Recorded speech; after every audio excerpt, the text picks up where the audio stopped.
Commander Vex Noller adjusted his neural implant, the metallic device clicking softly against his skull as he reviewed the intelligence reports for the 1000th time. The bridge of the hegemony battleship times Eternal Dominion times hummed with activity, dozens of his subordinates working at their stations with the quiet efficiency that had made the Catharan Empire the most feared force in 3 spiral arms. "Sir!" Lieutenant Kel Vaster's voice carried that particular tone of barely contained excitement that young officers got when they thought they'd stumbled onto something big. "The human homeworld scans are complete." Vex Noller's mandibles clicked in amusement. Humans, the galaxy's newest addition to civilized space, if you could call their chaotic mess of competing nations and corporations civilized. His people had been watching Earth for exactly 47 standard cycles now, ever since the humans had managed their first faster-than-light transmission. A miracle, really, considering they'd only recently stopped hitting each other with sticks. "Show me," Vex Noller commanded, his 4 eyes focusing on the tactical display that materialized in front of him. The hologram showed Earth in all its pathetic glory. Blue oceans, white clouds, green continents. Pretty enough, he supposed, if you enjoyed that sort of primitive aesthetic. But what made him laugh, a sound like grinding metal that echoed through the bridge, were the numbers scrolling alongside the image. Population 8 billion, Kelvastor read aloud, his translator struggling with the concept. Military forces. They have over 200 separate military organizations, just on one planet. They're fighting each other more than they're preparing for external threats. Vex Noller's laugh grew louder. Oh, this was rich. The humans weren't just primitive, they were actively self-destructive. Tactical assessment?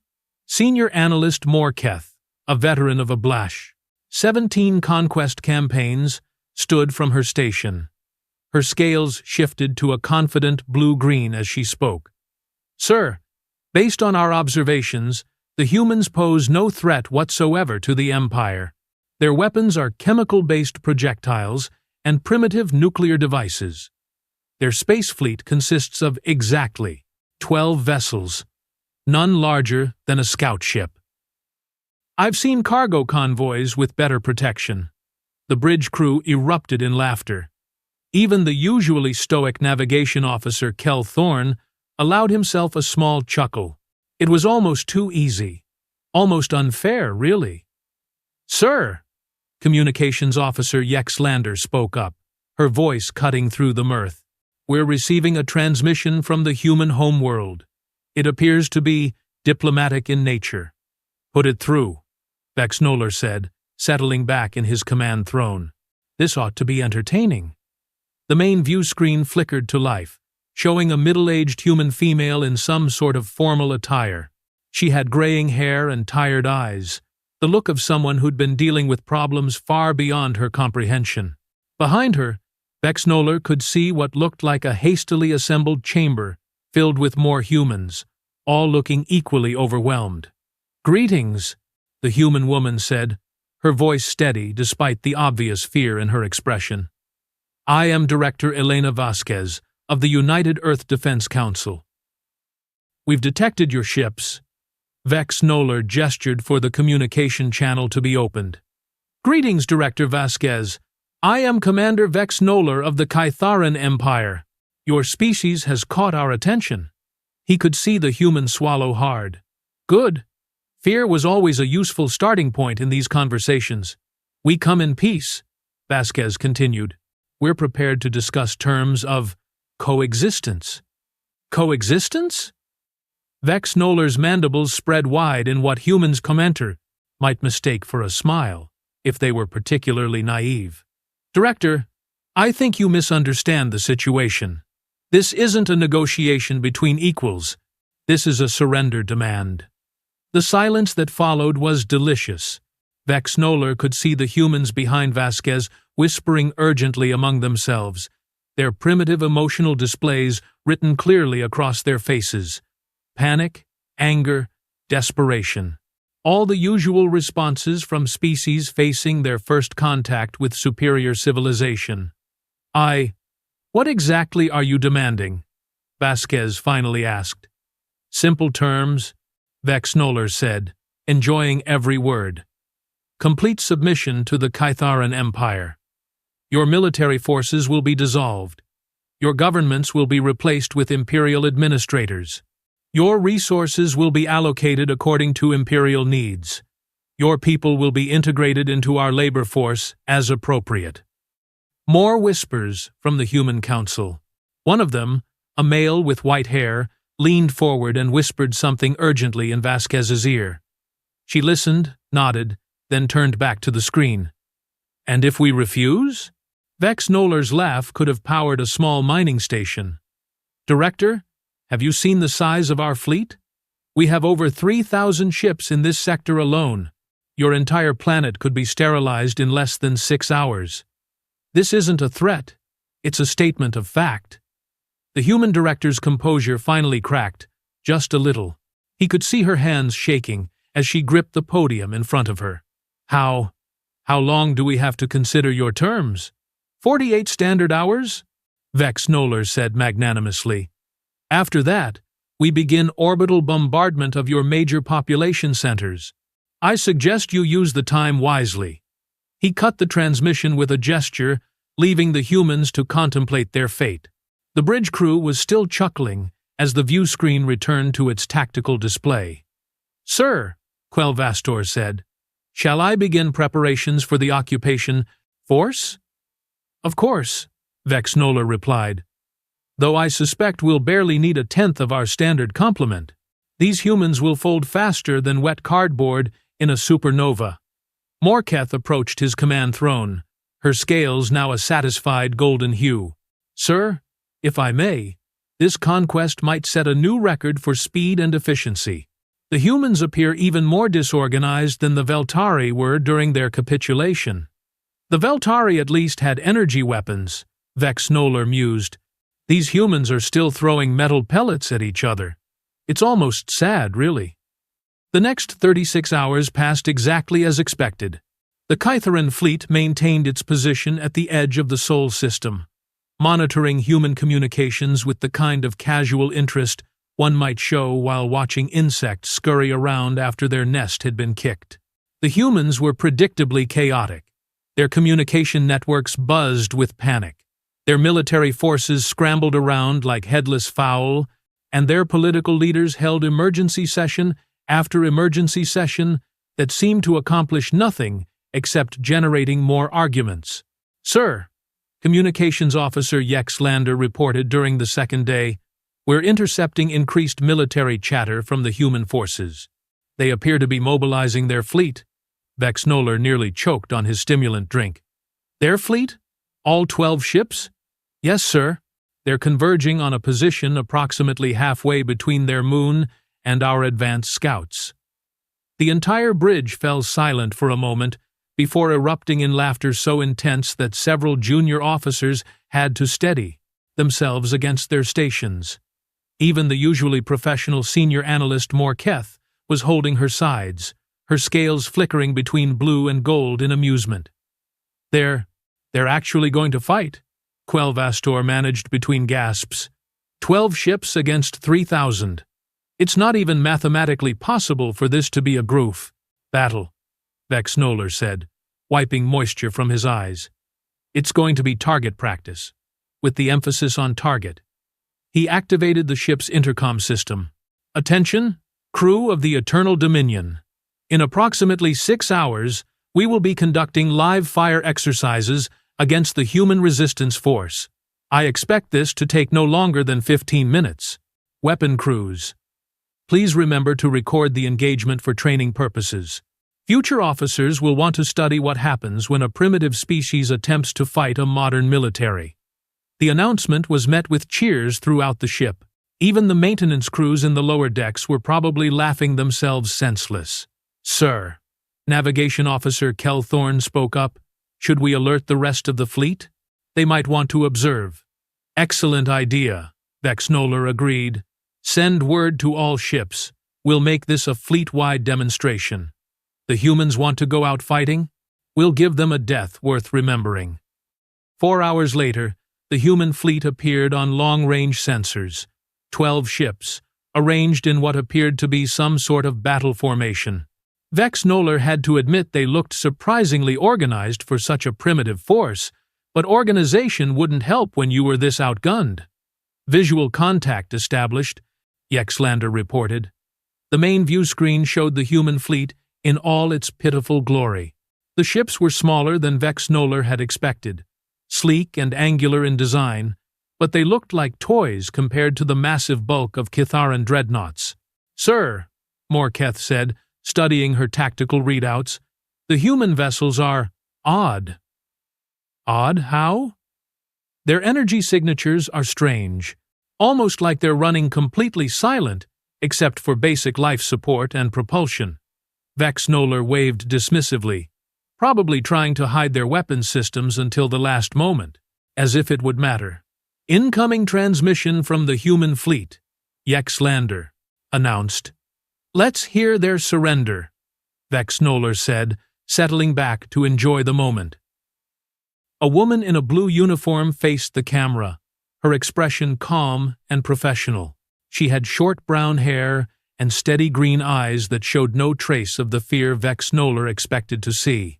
"This is Admiral Sarah Kane of the Earth Defense Fleet," she said in a clear, strong voice.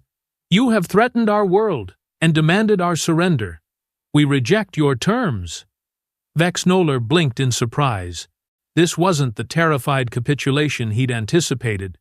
The human actually sounded confident. "Admiral Kane," he said, allowing a note of condescension to creep into his voice, "I admire your courage, but you must realize this is suicide. You have 12 ships. We have 3,000. Kane's expression didn't change.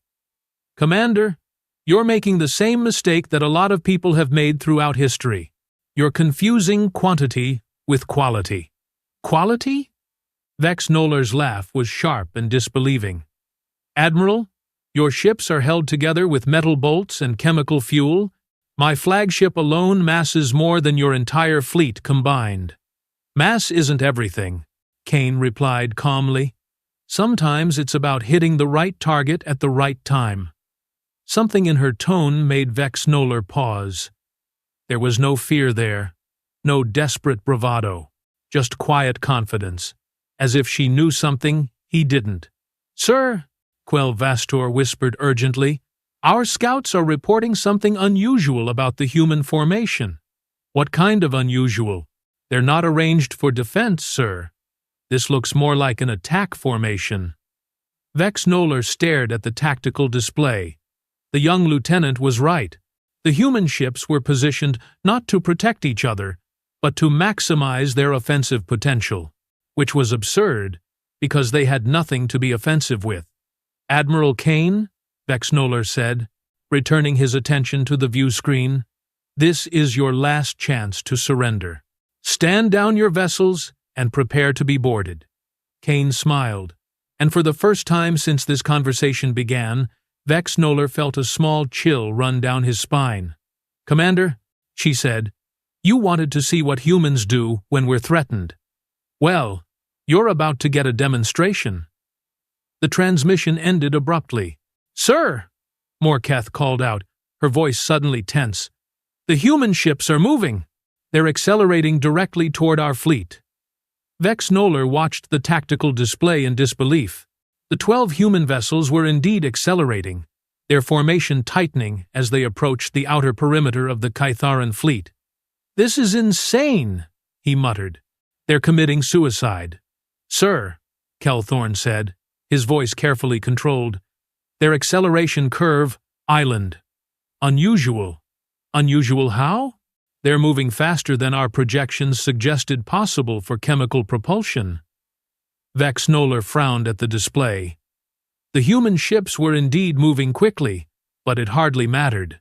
"All ships, prepare to fire on my command. Let's end this farce."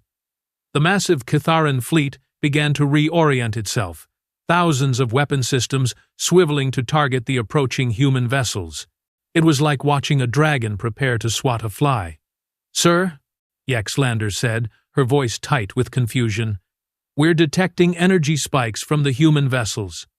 "What kind of energy spikes?" I don't know, sir. The readings don't match any known propulsion or weapons technology." Vex Nolar's mandibles clicked in irritation. These humans were full of surprises today, none of them particularly impressive.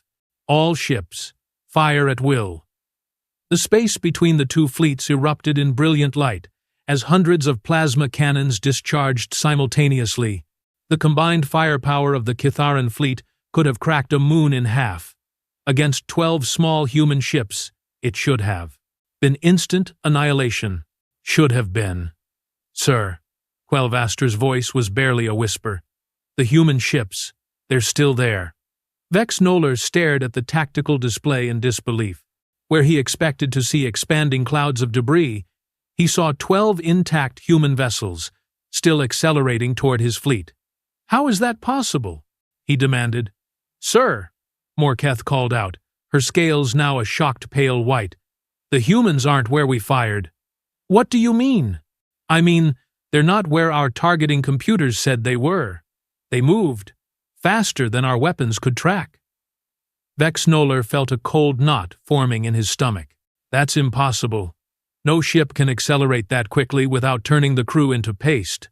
"Sir," Yaxlander said, her voice climbing toward panic, "the lead human vessel is hailing us. Put it through." Admiral Kane's face appeared on the screen again, and she was definitely smiling now. "Having trouble with your targeting, Commander? What kind of technology are you using?" Vex Nolar demanded. "The kind we developed while you were sitting out here thinking we were primitive," Kane replied. "See? That's the thing about humans. We don't like being threatened. And when we don't like something, we get creative about fixing it." "Sir," Kelthorn called out, "the human fleet has reached our outer perimeter. They're moving between our ships." Vex Nolar watched in horror as the 12 human vessels wove through his massive fleet like dancers performing an intricate ballet. They moved with impossible precision, their paths calculated to take them exactly where they wanted to go, while avoiding the increasingly frantic fire from Kitharan weapons. "All ships, close formation," he commanded. "Don't let them get between us." But it was too late. The human ships were already deep inside the Kitharan formation, and as Vex Nolar watched, something extraordinary happened. The lead human vessel, Kane's ship, suddenly accelerated to what had to be a significant fraction of light speed. It slammed into the side of a Kitharan heavy cruiser, with the force of a small asteroid, punching completely through the hull and emerging from the other side trailing debris and atmosphere. The cruiser exploded in a brilliant fireball that lit up half the fleet. "How are they surviving that impact?" Morketh whispered. "Sir," Kelvastor's voice was shaking now, "we're reading massive energy discharges from inside the human vessels. It's like they're not using conventional inertial dampeners." Another human ship performed the same impossible maneuver, ramming through a Kitharan destroyer and continuing on to its next target. Then another, and another. Vex Nolar's fleet, the pride of the Kitharan Empire, was being systematically dismantled by 12 ships that shouldn't have been able to scratch their paint. "Sir," Kane's voice came through the communications system again, "would you like to surrender now?" The bridge of the Eternal Dominion fell silent, except for the sound of alarms and the increasingly frantic reports from other ships in the fleet. Vex Nolar stared at the tactical display, watching his invincible armada being carved apart like a training exercise, and realized he'd made a terrible, terrible mistake. The humans weren't primitive. They'd just been letting everyone think they were. "Emergency retreat! All ships! Emergency retreat!" Vex Nolar's voice cracked as he screamed the order into his communications array. Around him, the bridge crew scrambled at their stations, their earlier confidence replaced by raw terror. The tactical display told a story that defied everything the Kitharan Empire thought it knew about warfare. In less than 20 minutes, The humans had destroyed over 400 ships. 400. Ships that had taken decades to build, crewed by thousands of experienced warriors, reduced to expanding clouds of superheated gas and twisted metal. "Sir," Kelvaster reported, his voice barely steady, "we're receiving retreat confirmations from what's left of the fleet." What's left? The phrase hit Vex Noller like a physical blow. The mighty Kitharan armada, terror of 3 spiral arms, had been reduced to what's left by a dozen human vessels that shouldn't have been able to dent a cargo hauler. "Status report?" he managed. "Sir, we've lost 37% of our fleet strength," Morketh said, her scales now a sickly gray color. "They're not pursuing. They're holding position at the engagement zone." Vex Noller stared at the view screen, watching the 12 human ships floating serenely among the wreckage of his forces. They looked completely undamaged, as if they'd just finished a routine patrol instead of the most devastating military action in recorded history. "Incoming transmission," Yexlander announced. "From the humans?" "No, sir. From High Command." The Imperial Council had been monitoring the engagement, expecting to witness a glorious victory. Instead, they'd watched their most experienced fleet commander get thoroughly humiliated by a species they'd dismissed as barely sentient. "Put it through," he said, straightening in his command chair and trying to salvage what remained of his dignity. The view screen flickered to life, showing the stern face of Supreme Admiral Kex Thorian, the most decorated military officer in Kitharan history. His 4 eyes burned with an intensity that could have melted hull plating. "Commander Vex Noller." Kex Thorian's voice was cold enough to freeze helium. "Explain to me how you managed to lose nearly half a battle fleet to 12 primitive vessels." "Sir, the humans aren't primitive," Vex Noller said quickly. "Their technology is far more advanced than our intelligence suggested. They're using some form of inertial negation that allows them to perform impossible maneuvers without killing their crews." "Inertial negation?" Kex Thorian's mandibles clicked dismissively. "That's theoretical physics, Commander. Pure speculation." "Sir, I watched them ram through heavy cruisers at near-light speed and emerge undamaged. They're moving faster than our targeting computers can track. This isn't speculation. It's observed reality." The Supreme Admiral's expression grew even more skeptical. "Are you seriously telling me that a species that was hitting each other with clubs 50 years ago has developed technology that surpasses our greatest scientific achievements?" Before Vex Noller could answer, Yexlander spoke up. "Sir, incoming transmission from the human fleet." "Put the humans on screen," Kex Thorian commanded. "I want to see these miracle workers for myself." The display split, showing both the Supreme Admiral and Admiral Kane simultaneously. Kane looked exactly as composed as she had during the battle, while Kex Thorian radiated the kind of controlled fury that preceded executions. "I am Supreme Admiral Kex Thorian of the Kitharan Imperial Fleet," he announced. "You will explain how you accomplished what just occurred." Kane smiled, that same unsettling smile she'd worn throughout the engagement. "Supreme Admiral, with respect, I don't think you're in a position to be making demands right now. Don't be ridiculous. One fleet engagement doesn't determine the outcome of a war. The Empire has thousands of ships across dozens of sectors." "Had," Kane corrected gently. "You had thousands of ships." A chill ran down Vex Noller's spine. "What do you mean?" Kane's image shifted slightly, and Vex Noller realized she was consulting some sort of tactical display off-screen. "Well, let's see. Your base at Kepler Station stopped responding about 15 minutes ago. The garrison at Wolf 359 went dark 12 minutes ago. Your supply depot at Proxima Centauri, that was 8 minutes ago." Kex Thorian's eyes widened in disbelief. "That's impossible. Those bases are hundreds of light-years apart." "Distance isn't really a problem when you can fold space-time," Kane said casually, as if she were discussing the weather. "See, Supreme Admiral? You made the same mistake your commander here made. You assumed that because we looked primitive, we actually were primitive. Sir, a new voice called out from somewhere off-screen on Kane's ship. Vega Base confirms successful mission completion. No survivors. Kane nodded acknowledgement, then returned her attention to the Kytheran officers. That's 17 of your major installations eliminated in the last 30 minutes. We should have the rest wrapped up within the hour. Vex Noller felt his world collapsing around him. This wasn't just a military defeat. It was the complete annihilation of Kytheran power in this region of space. How many ships do you have? Ships?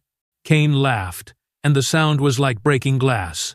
Oh, Commander, you're still thinking conventionally. We don't need ships. Not the way you understand them. The tactical display on Kane's side became visible, and what Vex Noller saw there made his legs weak. Hundreds of engagement markers scattered across dozens of star systems, each one representing a Kytheran installation under attack or already destroyed. The 12 vessels you fought were just our local response team, Kane continued. We've got similar units hitting every Kytheran position within 500 light-years of Earth, simultaneously. How? Kexthorian demanded. How is instantaneous deployment across such distances possible? Kane's expression grew thoughtful. You know, Supreme Admiral, your species has been conquering primitive worlds for so long. You forgot that evolution doesn't stop. Every species you've crushed over the centuries, every world you've enslaved, they all had something to offer. Knowledge, technology, perspectives you never bothered to understand. She leaned forward slightly. Humans didn't develop this technology alone. We learned from everyone you destroyed. The Veltari taught us about dimensional manipulation before you wiped them out. The Helix Federation shared their quantum research before you enslaved their homeworld. The Zephyrians showed us how to bend space-time before you turned their planet into a mining operation. Vex Noller felt a sick realization dawning. You've been in contact with our former enemies. Former enemies, current refugees, survivors hiding in the dark corners of space, Kane confirmed. Turns out, when you spend centuries terrorizing the galaxy, you make a lot of people very motivated to see you stopped. Sir, Kelthorn interrupted, we're receiving priority alerts from across the Empire. Multiple sectors reporting coordinated attacks on Imperial facilities. Kane smiled wider. The Andromedans were particularly helpful with stealth technology. Amazing what a species can accomplish when they're not constantly worried about Kytheran invasion fleets. Kexthorian's scales had gone completely white. This is impossible.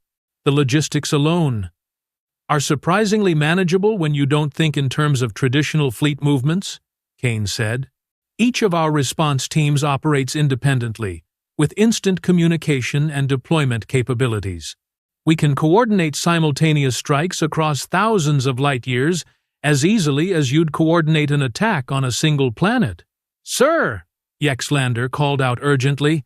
High Command is reporting attacks on the core worlds. Multiple Imperial centers under assault.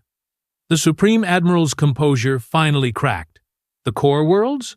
How did you get past our defensive networks? Kane's expression grew cold. The same way you got past everyone else's defenses, Supreme Admiral. We came from directions you weren't watching, using methods you didn't expect.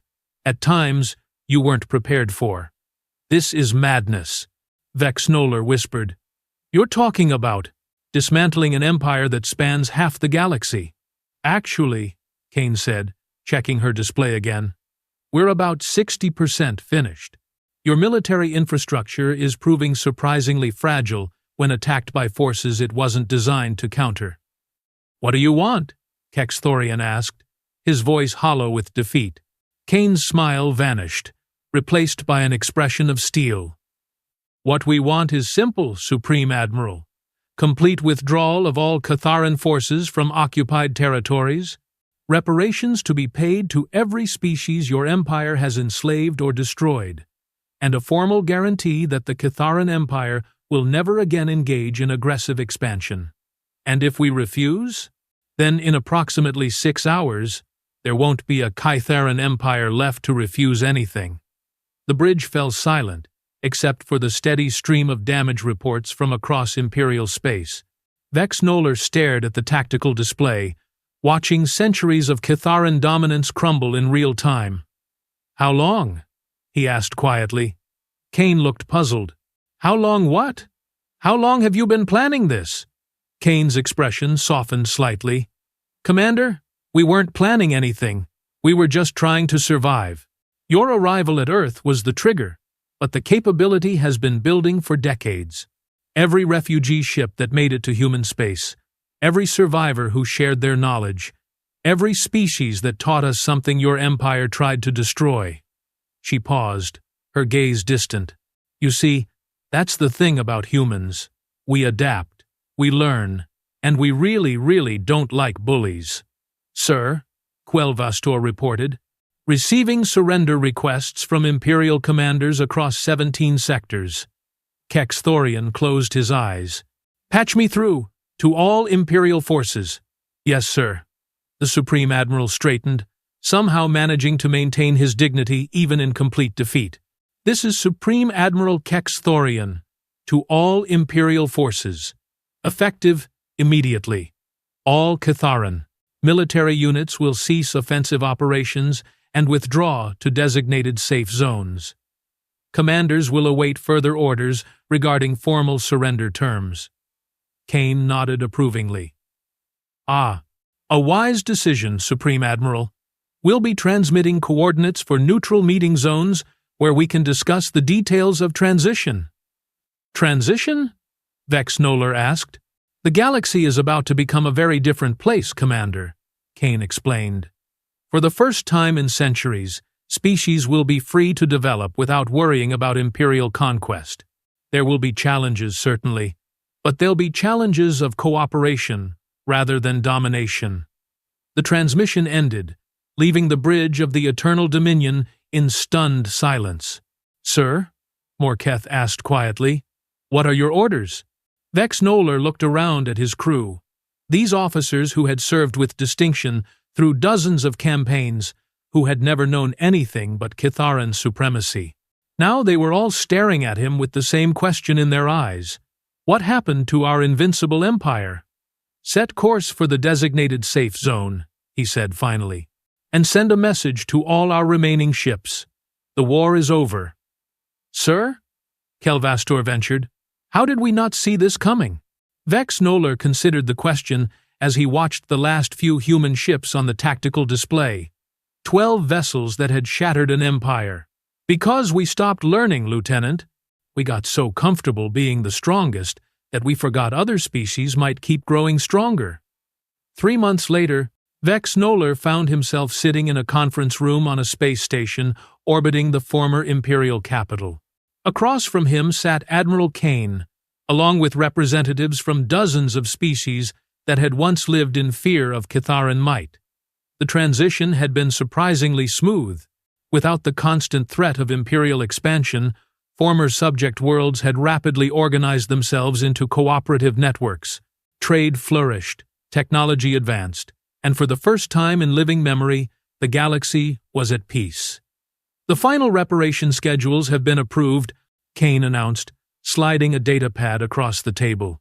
"Your people will have full autonomy within designated sectors, with the understanding that any aggressive action will be met with immediate response." Vex Noller nodded, reviewing the terms. They were generous, considering what his empire had done. "I have to ask, Admiral, what happens now? What's humanity's role in all this?" Kane leaned back in her chair, looking tired but satisfied. "Honestly? We just want to be left alone to explore and learn. The coalition of free worlds can handle galactic governance.